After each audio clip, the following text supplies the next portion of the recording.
पीके जी का हम वेलकम करते हैं। PK ji, on behalf of Y media I would like to welcome you to radio Y FM 91.9। Thank you very much, Mahi, and very good afternoon to all our listeners. Good afternoon PK ji. तो बिल्कुल questions जो है हम continue करेंगे और मैं आपसे पहला सवाल पूछूंगी, लेकिन स्टूडियो का नंबर एक बार फिर से बता देते हैं 9052269109 9052269109। कोई भी क्वेश्चन आप रियल एस्टेट से रिलेटेड पूछना है तो आप स्टूडियो में कॉल करके पीके जी से पूछ सकते हैं। पीके जी, लेकिन पहली चांस तो मेरी आती है, तो मेरा क्वेश्चन आपसे है कि इन्फ्लेशन की रिपोर्ट आई है, तो उस रिपोर्ट के बारे में थोड़ा सा आप बता दो और इसका क्या असर पड़ेगा हाउसिंग पर, वो भी थोड़ा सा आप बता दीजिए। Thank you very much Mahi. And inflation की रिपोर्ट उम्मीद से अच्छी आई है। हालांकि अभी भी इन्फ्लेशन जा रहा है 5.9, लेकिन जो अलग अलग इकोनॉमिस्ट जो उम्मीद कर रहे थे, जो हम लोग भी उम्मीद कर रहे थे, उससे बेटर आई है। उम्मीद ये की जा रही थी कि इन्फ्लेशन 6% से ऊपर रहेगी, 6.1 6.2 के करीब आगे रुकेगी, लेकिन नीचे जरूर आएगी। और आई, लेकिन इतनी नीचे 5.9 चली जाएगी, इसकी उम्मीद किसी को भी नहीं थी। मैं तो कहता हूँ गवर्नर साहब को भी नहीं थी। तो ये जो रिपोर्ट आई है बड़ी एनकरेजिंग रिपोर्ट आई है। हालांकि फूड कॉस्ट 10.4% बढ़ गया year over year, on an average price 4.9% कई चीजों के बढ़े।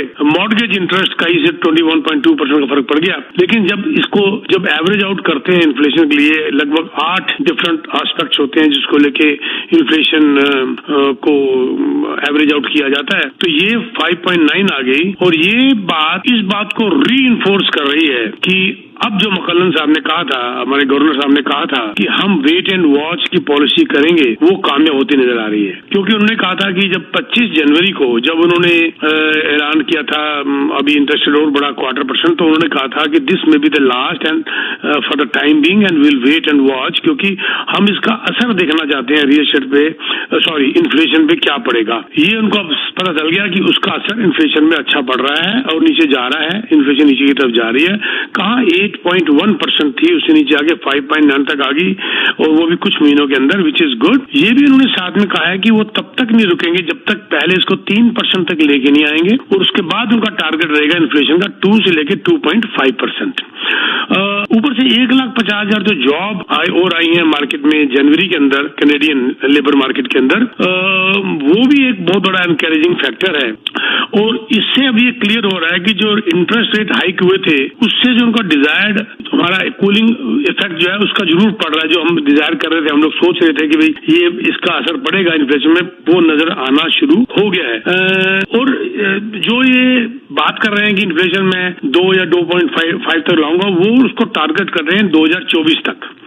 लेकिन मेरा ये मानना है माई कि अगर ये ऐसे ही अब जब अगले महीने जब इन्फ्लेशन रिपोर्ट आएगी और थोड़ा इन्फ्लेशन और नीचे आया, तो मेरे हिसाब से वो इंटरेस्ट रेट को हाथ नहीं लगाएंगे। और जैसे ही इन्फ्लेशन मुझे लगता है कि 4 से नीचे जाएगा, वो जो कि जल्दी जाएगा, तो शायद वो इंटरेस्ट रेट कम करने की तरफ चल पड़ेंगे, जिसकी मेरे को उम्मीद इस साल तो नहीं है। By the end of this year और the beginning of the next year इस बारे में हम सोच सकते हैं। लेकिन इन्फ्लेशन नीचे आना अपने आप में एक बहुत अच्छी बात है, जिसका जो उनका जो पर्पस था वो जिसे कहते हैं सॉल्व हुआ। और एक बात और बता दूं मैं, आपने जो कहा कि इसका कैनेडियन हाउसिंग में क्या फर्क पड़ेगा, बड़ा इंटेलिजेंट क्वेश्चन आपने किया। इन्फ्लेशन का रिश्ता जो है हाउसिंग से तो है ही है, रियल एस्टेट के साथ। ये मैं बता दूं कि जैसे ही 25 जनवरी को मकलन साहब ने कहा कि we may be taking pause, तो आपको पता है मार्केट में बायर एंड सेलर आगे सब क्यों? क्योंकि क्या होता है भाई, मैंने पिछले रेडियो में भी सुबह के में भी कहा था, आपको याद होगा शायद, कि इसमें बहुत बड़ा एक कल्प्रिट जो है ना, वो मीडिया भी है। जब खबरें मिलती है ना उल्टी सीधी, ओ सत्यानाश हो जाएगा, मर जाएगा, बैंक्रप्सी हो जाएगी, क्रेडिट डिफॉल्ट हो जाएंगे, अनसर्टेनिटी है बड़ी जबरदस्त, पता नहीं क्या होगा। यहाँ तक मुझे लोगों ने कहा 40% मार्केट गिर जाएगी, पता नहीं वो अफवाहें, ये भी हौसला आदमी का खराब कर देती है। ये जो डर है ना, डर वो आदमी को जीने नहीं देता। तो ये जो नेगेटिव रिपोर्ट्स थी जिसके मैं अगेंस्ट चल रहा था, वो नेगेटिव रिपोर्ट्स मार्केट में लोगों को आने से रोक रही थी, और लोग डर रहे थे पता नहीं और बुरा हाल ना हो जाए और इंटरेस्ट रेट ना बढ़ जाए। तो क्या हुआ, जब ये 25 जनवरी को रिपोर्ट आई और उनके कमेंट्स आए, हमने इंटरव्यू भी देखी, तो वो पॉजिटिव थी। अब क्या होता है, एक आम आदमी जो अथॉरिटी होती है उनकी बात सुन के चलता है, क्योंकि उनको खुद तो पता नहीं। तो जैसे ही पॉजिटिव रिपोर्ट आई और हमने भी रेडियो में कहा, तो देखिए एक्टिविटी स्टार्ट हो गई। 25 जनवरी को जब ये इन्फ्लेशन की रिपोर्ट आई और इंटरेस्ट रेट की रिपोर्ट आई, उन्होंने इंटरेस्ट रेट जो बढ़ा के कहा कि अब ये पॉज करेंगे, तो मार्केट पे एक्टिविटी स्टार्ट हो गई, बल्कि इन्वेंट्री की शॉर्टेज नजर आनी शुरू हो गई, मल्टीपल ऑफर सिचुएशन आ गई। अब लोग घरों की तरफ जा रहे हैं, क्योंकि बात ये है माई कि कब तक कोई रुकेगा। अल्टीमेटली तो उनको मार्केट में जाना ही जाना है। साइडलाइन हो चुके थे बहुत लंबे टाइम के लिए, पर अब उनको आना है, जिसने कर लेना उसने लेना है। तो वो कहते हैं अब हो गया। अब ये भी भरोसा हो गया कि जब अब जो है इन्फ्लेशन नीचे आ रहा है, अब इंटरेस्ट रेट और बढ़ने से रुकेगा। ऊपर से जो बैंक ऑफर कर रहा है प्राइम इज 6.7, कहाँ ये इंटरेस्ट रेट 6% तक चला गया था, कहाँ वो 5 से नीचे आ गया। प्राइम वही का वही है, वो नहीं घटा, लेकिन लोगों बैंकों की ऑफर कम हो गई। जब ऑफर कम हो गई 5 साल की, 3 साल की, 2 साल की, तो इससे डायरेक्ट हिंट मिलता है, बैंकों को भी पता है कि आगे इंटरेस्ट रेट कम होने वाला है। इस चीज ने लोगों के अंदर ये भावना एक सबसे एक कहते हैं कंज्यूमर कॉन्फिडेंस जिसको कहते हैं, ये ला के दे दिया कि नहीं अब हमको मार्केट में जाना है और कहीं अब मार्केट कहीं बढ़नी शुरू हो जाए। ये बहुत इंपॉर्टेंट आपने क्वेश्चन किया शुरुआत में। I love it this question. ये हम हर आदमी के दिमाग में ये चीज आती है। बिल्कुल ठीक कहा आपने जी। पीके जी, आम आदमी का एक और क्वेश्चन जो है वो मैं आपसे पूछने वाली हूँ, लेकिन उससे पहले हमारे कुछ कॉलर्स कॉल कर रहे थे और इनकी लाइन ड्रॉप हो गई थी, बट एक कॉल और आ गई है जिनसे बात करते हैं। हेलो जी, पीके साहब से सवाल करना। जी, आप ऑन एयर है, आप क्वेश्चन पूछ लीजिए। जी, पूछना ये है कि जी मेरी अभी क्लोजिंग है विद इन अ मंथ। तो सॉरी, आपकी आवाज थोड़ी देर है। क्या कब क्लोजिंग है जी आपकी? नेक्स्ट मार्च एंड में। मार्च एंड में क्लोजिंग किस चीज की जी? ये डिटैच होम है हिमिल्टन में डिटैच होम है। ये आपने बिल्डर से बुक कराया था कि रीसेल में लिया था? जी, ये था मतलब कि जनवरी 21 में लिया। जनवरी 21 में हमने बिल्डर से लिया था, है? जी। अच्छा जी। तो अभी अगर इसको मैं क्लोज करके फौरन सेल करना चाहूँ तो मतलब आप क्या एडवाइस करते हैं, रखना चाहिए? आपको HST का लॉस हो जाएगा सर। आपको एक साल तो रुकना पड़ेगा ना। अगर आपको 25-30 हजार का कोई फर्क नहीं पड़ता तो क्लोज करके भेज दीजिए इमीडिएटली। फिर आपको HST, देखो जब आप इसकी क्लोजिंग करेंगे आपसे लॉयर फॉर्म भरवाएगा, उसको स्केड्यूल 3 कहते हैं या फॉर्म 3 कहते हैं, जिसमें लिखा जाएगा कि आप एंड यूजर हैं या इन्वेस्टर हैं। ठीक है जी, एक तो ये होता है। दूसरा, वो फॉर्म हो या ना हो, कई बिल्डरों ने भी पॉलिसी बना ली है कि वो आपसे HST पहले कटवा ले, रिबेट। चाहे आप इन्वेस्टर हो चाहे एंड यूजर हो, वो अपने ऊपर सिरदर्दी नहीं लेना चाहते, वो लॉयर के थ्रू कटवा लेते हैं। मान लीजिए $25,000 उन्होंने कटवा ली, अगर आप इसको बेच देते हैं तो वो 25,000 आप CRA से क्लेम नहीं कर सकते। ठीक है। अगर आप उसको रेंट पे चढ़ा देते हैं 1 साल के लिए या खुद रख लेते हैं अपने पास 1 साल के लिए, तो वो $25,000 आप क्लेम कर सकते हैं वापस। तो ये और भी टैक्सेस पड़ेंगे HST के अलावा? हाँ जी, एक बात मैं आपको और बता दूं, कैपिटल गेन तो पड़ेगा ही पड़ेगा जी आपको, क्योंकि आपका अपना प्रिंसिपल घर है ना, आपका घर अपना है ना। जी। तो ये आपका सेकंड घर हो गया, तो इसके ऊपर आपको कैपिटल गेन पड़ जाएगा। अब मान लीजिए 2021 से लेके अब जनवरी 2023, मान लीजिए आपने कितने का बुक किया था सर? ये था अराउंड 755 का। मान लीजिए आज आपको क्या लगता है कितने का होगा? 855? आज मतलब कम 9 तक तो होगा। नहीं, मान के चलो 855, ठीक है जी, क्योंकि थोड़ा मार्केट में हवा ज्यादा ही होती है, पर प्रैक्टिकल 850 मान के चलो। तो मान लीजिए, चलो आपकी बात मान लेते हैं, 855 की जगह 870 कर लेते हैं, क्योंकि आपका खर्चा भी आएगा। मान लीजिए आपको उसके ऊपर जब आपने इसको बेच दिया तो आपके ऊपर कैपिटल गेन 7,55,000 के बाद जितना भी बड़ा उसके ऊपर कैपिटल गेन लग जाएगा। 1 लाख के ऊपर आपको कैपिटल गेन लगभग $22,000-23,000 लग जाता है प्रॉफिट के ऊपर।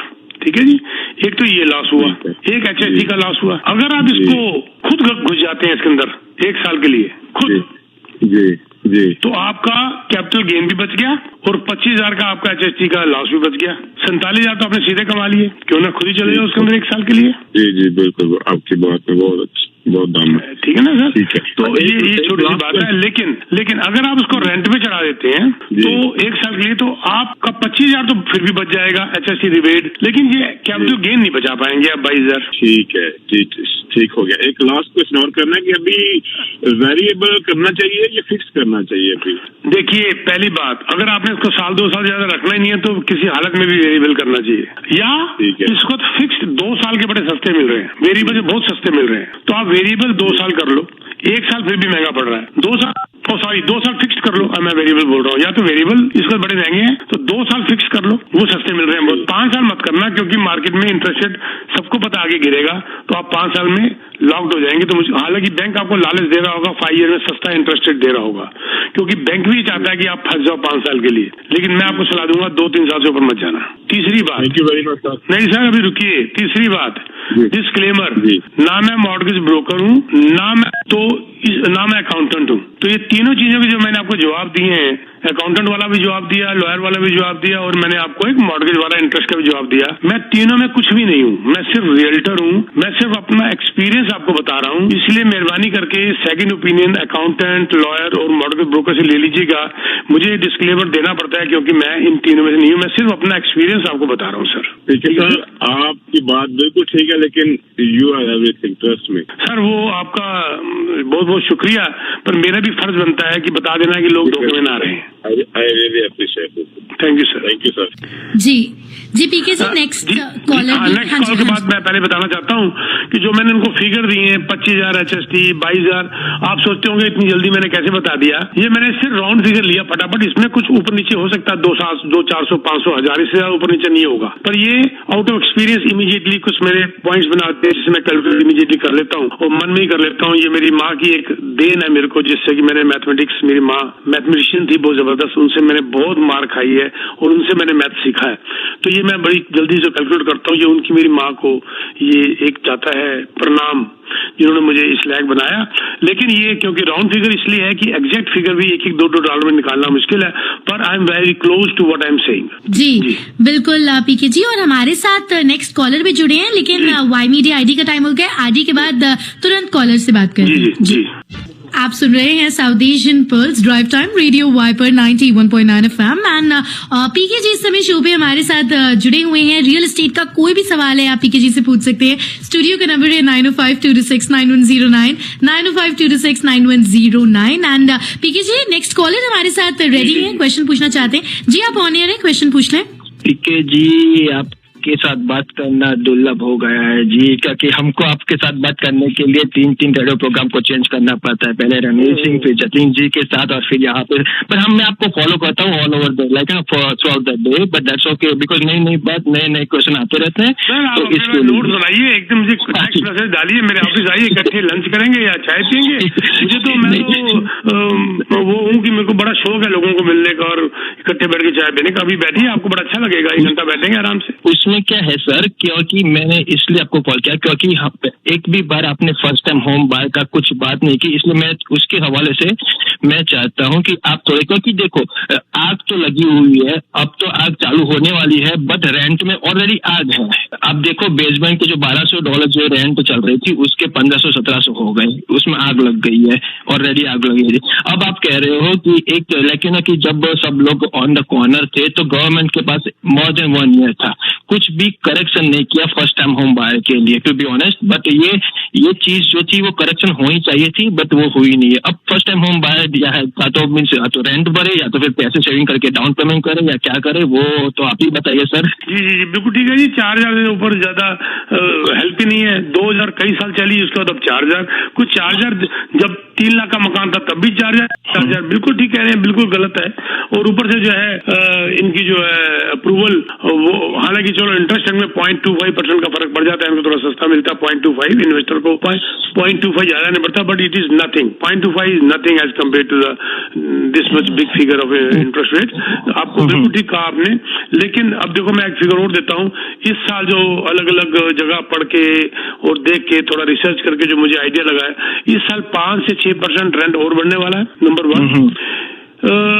कुछ आधारों ने तो यहां तक कह दिया, बल्कि मैं तो कहता हूँ ट्रब ने कह दिया कि 10% तक सेकंड हाफ ऑफ 23 के बाद प्राइसेस बढ़ने वाले हैं रियल एस्टेट के। 10% मैं नहीं मानता। हालांकि मेरे को हाँ करने में बड़ा मजा आएगा क्योंकि मैं रियल्टर हूँ, कीमतें बढ़ेंगी, पर मेरा मन कहता है 10 नहीं, ये 5% भी अगर बढ़ जाएगा तो बहुत बड़ी बात है जून के बाद। लेकिन वो तो 10% तक कह रहे हैं। फर्स्ट हाफ ऑफ 2023 को कह रहे हैं कुछ नहीं होने वाला, क्योंकि तब तक लोगों को संभलने में और समझने में टाइम लग जाएगा। लेकिन जून के बाद जो सेकंड हाफ है ऑफ 23 उसमें ये होने वाला है। तो ये दोनों खबरें रेंटर के लिए बड़ी गलत है, फर्स्ट टाइम बायर के लिए बड़ी गलत है, ना रेंट में लेने जोगा ना खरीदने जोगा। अब उसके लिए फिर एक ही बात आती है भाई साहब कि आप अपना काम करते जाओ, अपनी सेविंग करते जाओ, अपना पेट काट के फाइनेंशियल प्लानिंग करते जाओ और आपको घर जरूर मिलेगा। मैं आपको बता दूं थोड़ी सी बात भाई साहब, आपका लंबा टाइम ले रहा हूं मैं। साइकिल तक भी मैं नहीं अफोर्ड कर सकता था, रोटी खाने के लिए पूरे पैसे नहीं होते थे, एक डंग की रोटी छूट जाती थी और कभी कभी एक रोटी और खाने का दिल करता था, पर क्योंकि पतीले जो कढ़ाई में आटा नहीं होता था तो मैं चुप कर जाता था मांगने के लिए रोटी। उस वक्त से हम निकले और उस वक्त ने हमें सिखाया कि पैसे की क्या कदर है। जब पैसा कमा लिया तो लगा पैसा कुछ भी नहीं है। पैसा तब तक इम्पोर्टेंट है जब तक आपके पास नहीं है, जब आ जाता है तो उसकी कदर खत्म हो जाती है। ये तो होगी एक बात। लेकिन अब आप सोचेंगे कि वहां से मैं शुरू हुआ और यहाँ तक कैसे पहुंच गया। एक तो होती है किस्मत, उसको तो कोई डिनाई नहीं कर सकता। दूसरा होती है planning, financial planning. Financial planning में आपको बता दूं कि मेरी पहली सेविंग जिंदगी की बहुत छोटी सी उम्र में 4 आने थी। एक चवन्नी 4 आना कहते हैं ना, आप अगर इंडिया पाकिस्तान से तो 4 आना, उस 4 आने की सेविंग से मैंने काम स्टार्ट किया और ये कसम खा ली कि चाहे एक रोटी और कम खाऊंगा पर हर महीने सेविंग जरूर करूंगा। मान लीजिए अगर 100 रुपए कमाए और गुजारा नहीं हो रहा तो ठीक है, फिर 90 से भी नहीं होगा, हम 90 खर्च करेंगे, 10 तो फिर भी बचाएंगे ही बचाएंगे। लोग मजाक करेंगे, करें, लोग मेरी खिंचाई करते हैं, करें, टूटी हुई चप्पल के नीचे बक्सुआ लगा के मैं काम कर रहा हूँ, करूंगा, बिना चप्पल के भी चलूंगा पर सेविंग जरूर करूंगा। और उस चीज ने शायद मेरे को यहाँ तक लाके खड़ा कर दिया। अगर हम फर्स्ट टाइम बायर कम से कम इतना कर ले कि छोटी से छोटी, जैसे मेरा पहला घर lower income group LIG group का मैंने घर लिया था, उस वक्त LIG कहते थे उसको, और उसकी जो कीमत थी LIG की, यहाँ तक मेरे को गलती अगर ना लगे तो वो 28,000 रुपए का था शायद इंडियन में। तो वहां से शुरू किया। तो ये काम तो आदमी कर सकता है ना, बजाय बाकियों को कोसने के। क्या ख्याल आपका? ये सही बात है सर। वैसे तो मैं फर्स्ट टाइम होम बायर नहीं हूँ, मेरे पास ऑलरेडी एक माल्टन में प्रॉपर्टी है। तो ये तो खाली मैं जो फर्स्ट टाइम होम बायर है उसके लिए भी थोड़े से इन्फॉर्मेशन चली जाए, इसलिए मैंने ये पूछा सर। और दूसरी चीज बात मैं पूछा था सर मैं कि मैं अपना बेसमेंट है ना अभी लीगल बनवा रहा हूँ, like second unit second dwelling तरीके। Do you think it's a good idea because rental market is so high? 100% good idea sir, 100%। उसमें आप लोग क्या करते हैं, थिएटर बना के बैठ जाते हैं और बाद में कहते हैं जी अगले महीने की मॉर्गेज कहाँ से लाएंगे। खाक वो थिएटर के अंदर मूवी एंजॉय कर रहे हैं, अंदर तो BPI हो रहा है, प्रेशर की गोलियां, ब्लड प्रेशर की गोलियां खा रहे हैं और थिएटर में उनको मूवीज, कई बार तो मैंने यहाँ तक देखा कि थिएटर में मूवी देख रहे हैं अपने घर के नीचे और बाद में ये भी नहीं पता कि कौन सी मूवी देखी है। राइट? तो खाक है ऐसा होम थिएटर घर के नीचे, या खाक है वो दिखावा लोगों के लिए, या खाक है वो बड़ी कार लोगों के लिए। Sir I love it, please उसका बेसमेंट को बनाइए, गवर्नमेंट आपको अलाउ कर रही है और आपको सेकंड डोलिंग यूनिट बना के उसको 1800 किराए पे चढ़ाइए। आपका 1800 किराया आज 3.5 लाख वार्ड को कवर कर जाता है। तो पिक्चर चाहे बाहर जाके देख के आइए, सिनेप्लेक्स में देख के आ जाइए और ऊपर टीवी में देख लीजिए, जरूरी आप होम थिएटर में देखना है। लोग होम थिएटर बना के बैठ जाते हैं, 1500-1600 की इनकम को खराब कर लेते हैं और बाद में वो कहते हैं जी हमारे पास मॉर्गेज देने के लिए नहीं है, या बड़ी कार खरीद लेते हैं क्योंकि मैंने रेसी दिखानी। मुझे ये समझ नहीं आती ये रेसी कैसे दिखाई जाती है, क्यों दिखाई जाती है, उनमें उनको क्या मिलता है, क्या फरेब और झूठ है। चलते चलते आदमी लुढ़क जाता है, सोच से आदमी उठता नहीं है, सुबह पता चला राम नाम सत्य है और वो दिखाने में चला अपना बड़ा घर, दिखाने में चला अपने कपड़े, बड़ी बड़ी बढ़के मैं वहां गया तो फलाने होटल में रहा, मैं वहां गया तो मैं बिजनेस क्लास में गया, मैं वहां गया तो क्या किया और वापस आया तो पता चला कि 2 मिलियन कर्जा ले रखा है। वो किस बात की झूठी शान है, मुझे तो ये बात आज तक डाइजेस्ट की समझ ही नहीं आई मेरे को। भाई साहब आपका तो मैंने नाम भी नहीं पूछा पर दिल बड़ा अच्छा किया आपसे बात करके। नाम क्या आपका भाई साहब? किशोर जी, किशोर कन्हैया का नाम किशोर था? हाँ जी हाँ। तो कन्हैया जी ये देखो बात इंटरेस्टिंग है कि नहीं, मुझे बताइए। तो मैं एक इसमें बड़ी इंटरेस्टिंग आपको एक लाइन बोलता हूँ जिसको मैंने बहुत फॉलो किया है, मेरे बच्चों ने फॉलो किया है और कुछ मेरे दोस्तों के बच्चे भी जो मेरे को मिलते हैं उन्होंने फॉलो किया है। If you want to know the future, that what you are doing in the present.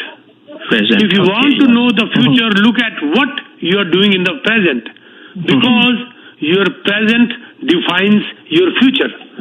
आज अब जो कर रहे हैं आप अपना भविष्य देख रहे हैं। पर आदमी कहता है जी मैं आज मौज कर लूं, भविष्य तो मेरा मौज से होगा, खाक मौज से होगा। आपने क्या प्लानिंग, मौज करो, एंजॉय करो, मना नहीं कर रहे, पर अपनी हैसियत के हिसाब से सर। यस। जी जी जी। और सर एक चीज मैं और ऐड करूं, मेरे 1 मिनट और लूंगा मेरे ख्याल से, बट मैं थोड़ा ऐड कर दूं फर्स्ट टाइम मोबाइल के लिए। ग्रेट है, ये टाइम दे रही है। जी जी जी सर, क्योंकि मैंने क्या भूल की थी, जब अब मैं स्काईब्रो में रेंटल पे रहता था अपार्टमेंट में, तब पीछे वाले जो स्काईब्रो रोड पे जो घर थे वहां पे करीबन 4-4.5 लाख के आसपास घर मिलते थे, डिटैच हाउसेस की बात कर रहा हूँ, आज से 2012-13 की बात कर रहा हूँ सर मैं। जी बिल्कुल ठीक है। तो मैंने ये आपने पहले वाले प्रोग्राम में कहा था कि मैं खुद मूर्ख है, वही बात मैं कर रहा हूँ कि मैं खुद मूर्ख हूँ, इसलिए मैं बात कर रहा हूँ कि मैं सोच रहा था कि मैं 20% डाउन करके ये घर लूंगा उसे CMSE बचाने के चक्कर में सर। तो मैं आपको कर क्या देता हूँ, मैंने है ना 655 में माल्टन में सेमी डिटैच कर लिया है, तब भी मैं 20% नहीं कर पाया सर।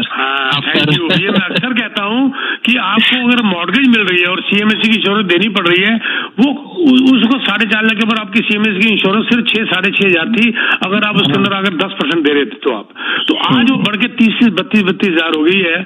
लेकिन 6,000 के चक्कर में 4.5 लाख का घर अगर छोड़ दिया तो वो वाकई आपने ठीक कहा। और ये आपको मैं सैल्यूट करता हूँ जो अपने आप को इस बात को मान रहे हो। ये मानना भी बड़ी इंपॉर्टेंट बात है सर कि मेरी गलती हुई, नहीं तो लोग गलती मानने को तैयार ही नहीं होते। वो बता जाते कई बार, मेरे को फलाने ने गलत कहा, मेरे को उसने गलत कहा, मेरे को फलाने दीन ने गलत कहा। वो ये बताना चाहते हैं कि मैं डफर हूँ, मैं लोगों की बातें सुन लेता हूँ।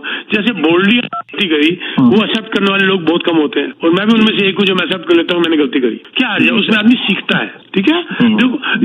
एक कहावत है ना, बड़ी मुश्किल को बार बार कहावत याद आती है, आपने अकेले अपने पर गलती ले ली, आपने साथ के लोगों को नहीं मिलाया। If you want to be strong, learn how to fight alone. अकेले कैसे लड़ना है, तो आपने उसके अंदर गलतियां भी आएंगी, खड्डे भी आएंगे, अच्छा टाइम भी आएगा, सुहाना मौसम भी आएगा, और गर्मी भी आएगी, बारिश भी आएगी। तो चलते रहिए सर, चलते रहिए। Thank you ji, thank you.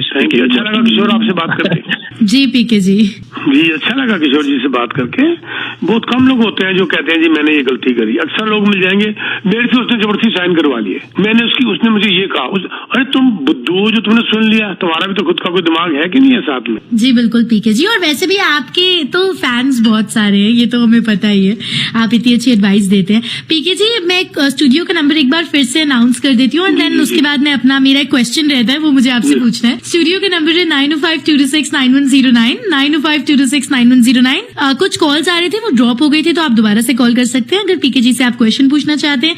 पीके जी, मेरा क्वेश्चन ये है कि अभी जब पैंडेमिक आया था तो बहुत सारे लोगों को बहुत सारे पैसे मिले थे, और फिर उन्होंने अब क्या हो रहा है, सिचुएशन क्या है, रियल एस्टेट पे इसका क्या असर पड़ने वाला है पीके जी, क्योंकि पैसे तो बहुत सारे लोगों को मिले थे, अब उन्होंने खुद के ऊपर वो उड़ा दिए पैसे या कहीं इन्वेस्ट करें। जी वेरी गुड, वेरी गुड। देखो क्या होता है, दो बातें होती हैं, कई लोग अपॉर्चुनिटी का फायदा उठा लेते हैं, कई लोग अपॉर्चुनिटी गवा देते हैं। जिन लोगों ने उस पैसे को सेव करा वो बुरे वक्त में उसको यूज करेंगे, और जिन लोगों ने उसको ले लेके क्रूज में चले गए, खर्च कर लिए, यहाँ वहां भाग गए, आज वो पैसा भी खत्म हो गया और इस टाइम पे वो घर भी नहीं ले पा रहे। आपको मैं एक फिगर देता हूँ बड़ी इंटरेस्टिंग, बीमो का भी रिपोर्ट आई है मेरी, मैं अक्सर ये कई बातें मेरी पढ़ के समझ के मैं बोलता हूँ, मेरे मन की बातें कहीं नहीं होती, पर मैं उसको जिसे कहते हैं ना पूरी तरह से इन्वेस्टिगेट या पूरी तरह से रिसर्च करने के बाद मैं बोलता हूँ। बीमो की भी रिपोर्ट आई, लेटेस्ट एनालिसिस बीमो ने किया कि अमेरिका के अंदर, दोनों को कंपेयर करता हूँ अमेरिका और कनाडा के अंदर, अमेरिका हाउस होल्ड ने पेंडेमिक में जो हेल्प मिली उसके अंदर 2.4 ट्रिलियन एक्स्ट्रा कैश जोड़ लिए थे अमेरिका ने। चलो छोड़ देते हैं उसको, कनाडा की बात करते हैं। सेविंग्स जो कनाडा में हुई थी 340 बिलियन, 340 बिलियन हुई थी, ये कैनेडियन में बात कर रहा हूँ। अब इसके अंदर मैं ये जो लोग जिन्होंने सेविंग की थी, इनके अंदर ये सबसे अच्छी खुशी की बात है, मेजॉरिटी ने सरप्लस कैश को बैंक में रखा हुआ था, जो कि खुशी की बात है। आज they will be very happy.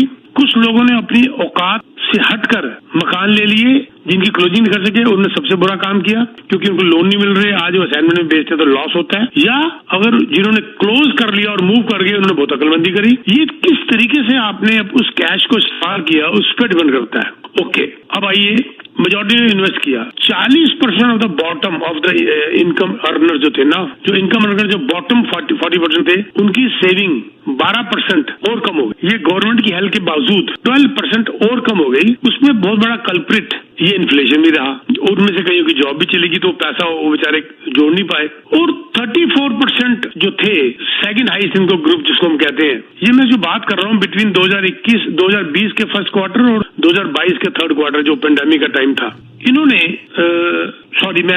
जो 40% लोएस्ट थे वो, अच्छा जो 34% जो इंक्रीज हुई इनकी सेविंग, ये लोग सेकंड हाईएस्ट इनकम ग्रुप में थे। 34% इनकी सेविंग इंक्रीज हो गई थी सेकंड हाईएस्ट। और जो टॉप इनकम ग्रुप वाले थे उनकी इनकम, उनकी सेविंग्स 21% करीब बढ़ गई। ये सारी बात का निचोड़ क्या निकला, ये सबको बैलेंस आउट करने के बाद लगभग 340 बिलियन के करीब सेविंग्स आ गई।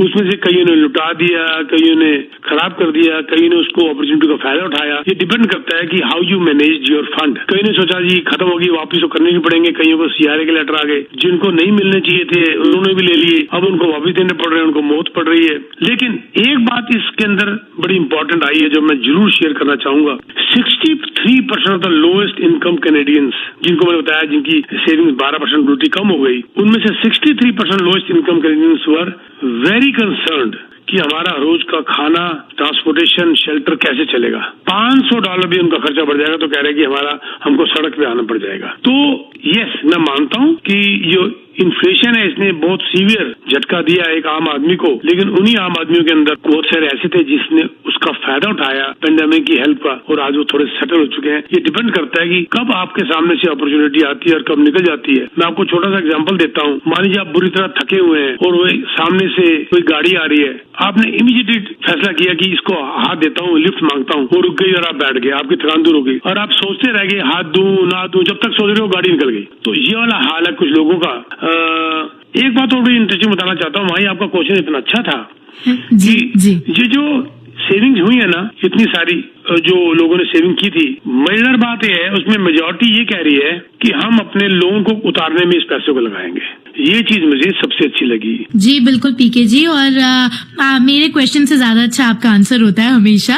एंड हमारे कॉलर भी जुड़ गए हैं हमारे साथ पीके जी, ये भी आपसे क्वेश्चन पूछना चाहते हैं। जी जी, आप ऑन एयर है, अपना सवाल पूछ लें। जी जी पीके जी, बहुत शुक्रिया मुझे देने का। Thank you sir. तो आपकी प्रोग्राम आपका डिफरेंट चैनल्स पे वाकई देखते रहते हैं, तो बड़ा उससे मुस्तफीद होते हैं, आपके प्रोग्राम देख के बड़ा नॉलेज मिलता है। तो एक क्वेश्चन था, एक आपसे एडवाइस लेनी थी काइंड ऑफ, कि मेरे पास घर है, टाउन हाउस है, बेसमेंट उसकी नहीं बनाई हुई क्योंकि वो रो टाउन हाउस है, इंटरेस्ट नहीं निकल पा रही, तो वो रेंटल नहीं है अपॉर्चुनिटी वहाँ पे। जी जी। तो वैसे भी एक मिनट होल्ड करिए, वैसे भी आपका अगर ये कॉन्डोमिनियम टाउन होम होता है तो सर अगर आपकी बेसमेंट बन भी सकती होगी तो मेहरबानी करके मेरी एक एडवाइस है, उनकी परमिशन के बगैर मत बनाइएगा। मैंने लोगों को हजारों डॉलर के लॉस खाते हुए देखा है, क्योंकि आपको ऊपर सूट फाइल हो जाता है और आपको इंजीनियर की रिपोर्ट लानी पड़ती है, क्योंकि आपका जॉइंट है तो वो, क्योंकि इंश्योरेंस आप नहीं देते, इंश्योरेंस वो उसमें कॉन्डोमिनियम कॉर्पोरेशन देता है, तो आपके ऊपर बहुत बड़ी एक पेनल्टी की क्लॉज आ जाती है।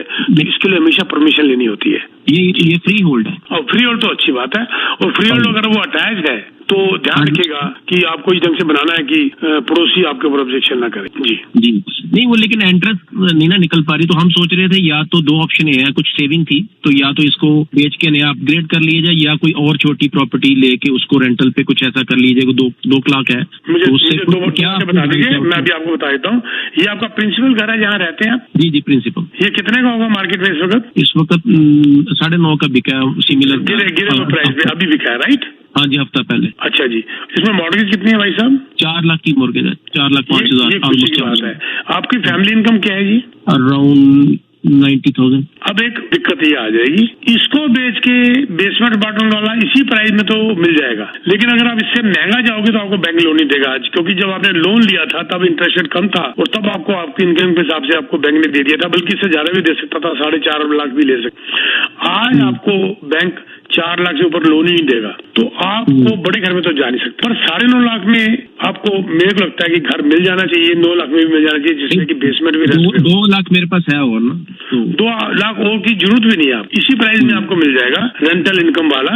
अगर आप उसके अंदर 1.5-2 लाख डाल देंगे तो फिर तो आप अपनी बीवी को भी खुश कर देंगे, वो उनको भी बड़ा सुंदर सा घर ले दोगे। खाना नहीं, ये है कि इसको बेच के ले लिया जाए ना, कुछ और तो इतने में होगा, और तो नहीं ले सकता।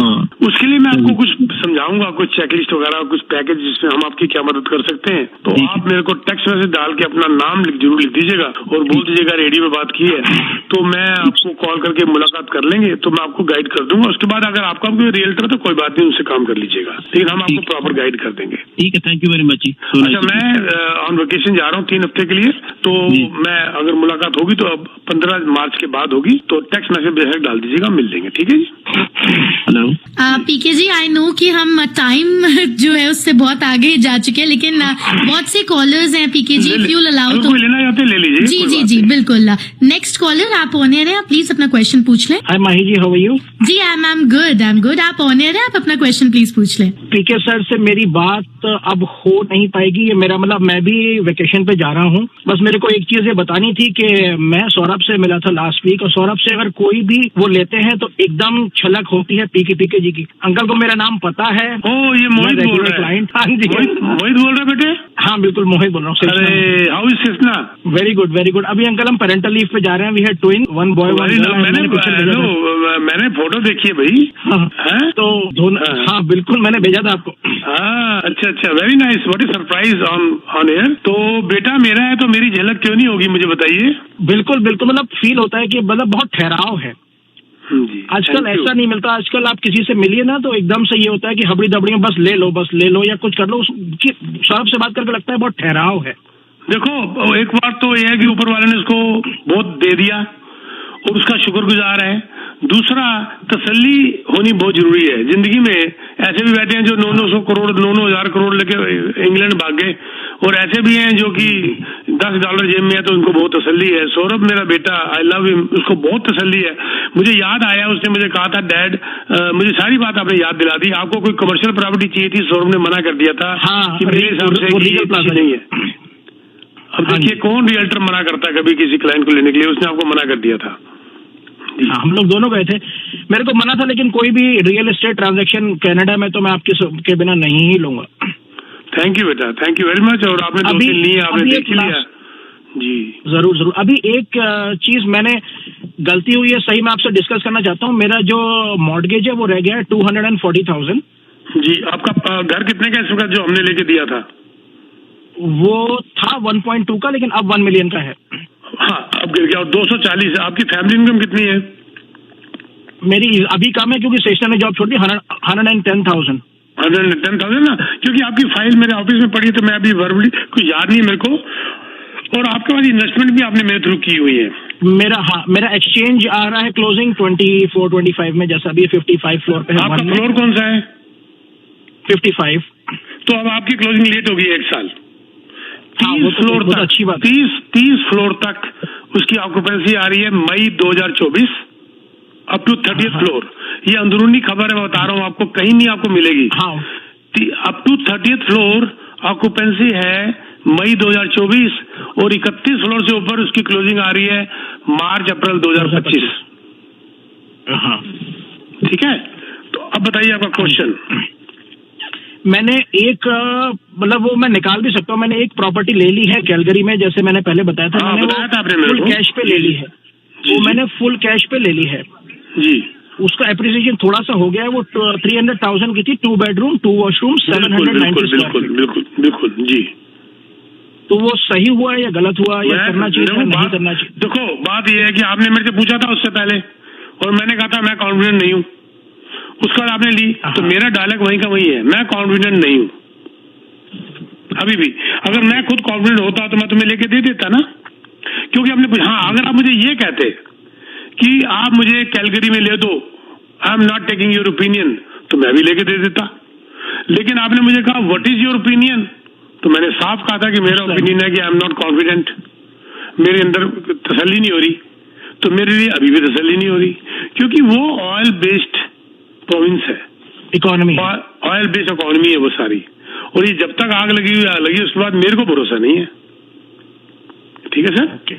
ओके बेटा, ओके सर, थैंक यू। चलिए सर, वेकेशन पे अगर हम लोग एक जगह डेस्टिनेशन हो तो वहीं मिलने का प्रोग्राम बनाते हैं।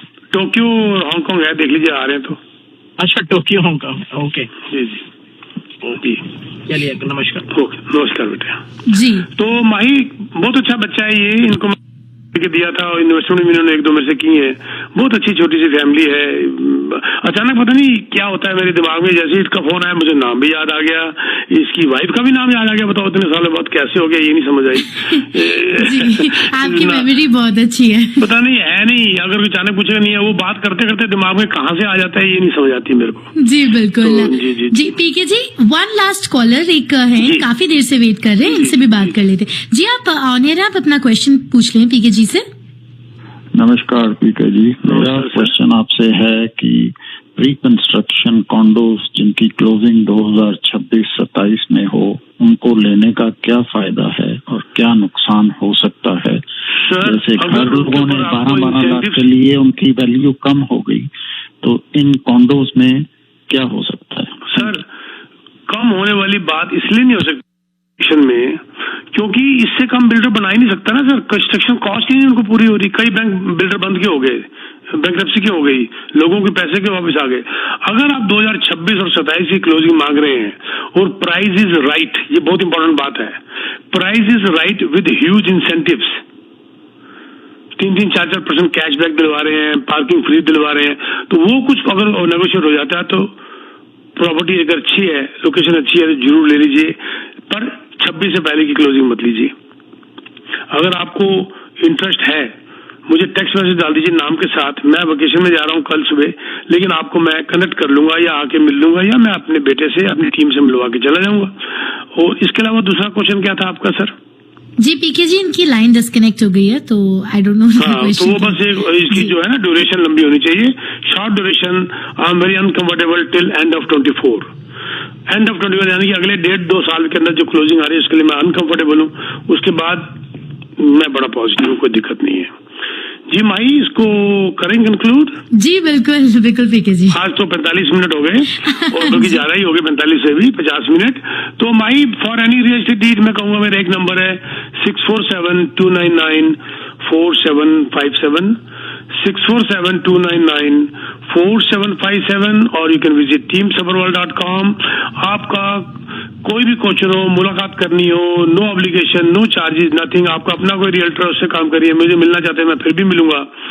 मेरे को सिर्फ टेक्स्ट करिएगा, कॉल मत करिएगा। मेरा जवाब वापस टेक्स्ट में जल्दी आता है, कॉल में मेरा फोन यूजली फॉरवर्ड होता है, बिकॉज वॉल्यूम इतनी ज्यादा है कॉल्स की कि मुझे फॉरवर्ड करना पड़ जाता है। तो text message is the best way to get a faster response. अपना नाम जरूर लिखिएगा। माई, कई बार मुझे बहुत रूड से क्वेश्चन आते हैं जिसका मैं जवाब नहीं देता। आज मैं सबको बताना चाहता हूँ, क्योंकि मैं कई बार परेशान हो जाता हूँ। वो लोग मुझसे दुखी होते होंगे, लेकिन मैं उनको बता दूं कि वो लोग मुझे दुखी करते हैं तो मैं उनसे दुखी हो जाता हूँ। मुझे पता कैसे मैसेज आता है कई बार। जी आपको भी रूड मैसेज आते हैं? मुझे तो ये यकीन नहीं हो रहा है। नहीं, मैं रूड नहीं, उनको पता ही नहीं है कि वो रूड है, वो ये नहीं करते। जैसे कई बार तो बड़े प्यार से आते हैं, PK ji how are you, मेरे को आपसे एक क्वेश्चन पूछना है, अगर आपका टाइम हो तो प्लीज मुझे कॉल बैक कर लेंगे। अपना नाम लिखते हैं और फोन नंबर लिखते हैं, ठीक है जी। ये तो हो गया अच्छा तरीका। जी। मुझे कई बार पता है क्या मैसेज आता है, I have a question call मी। ये क्वेश्चन, अपना नाम भी नहीं बता रहे भाई साहब।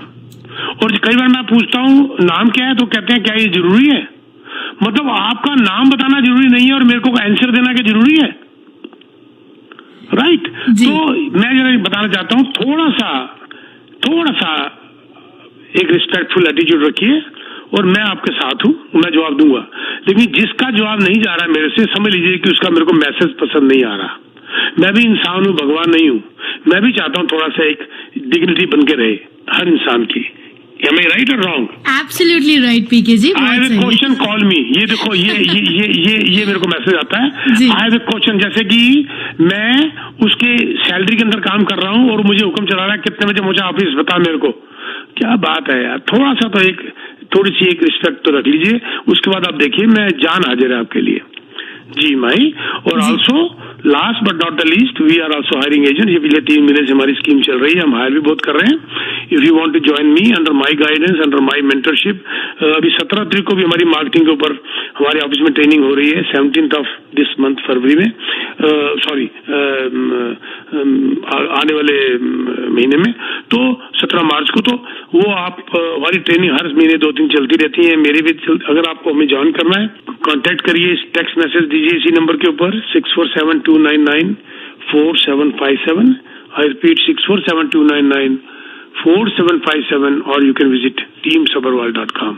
माही, थैंक यू वेरी मच. आज लगभग 1 घंटा बीत गया, पता भी नहीं चला. बिल्कुल पता नहीं चला PK ji. And safe travels. Thank you very much Mahi.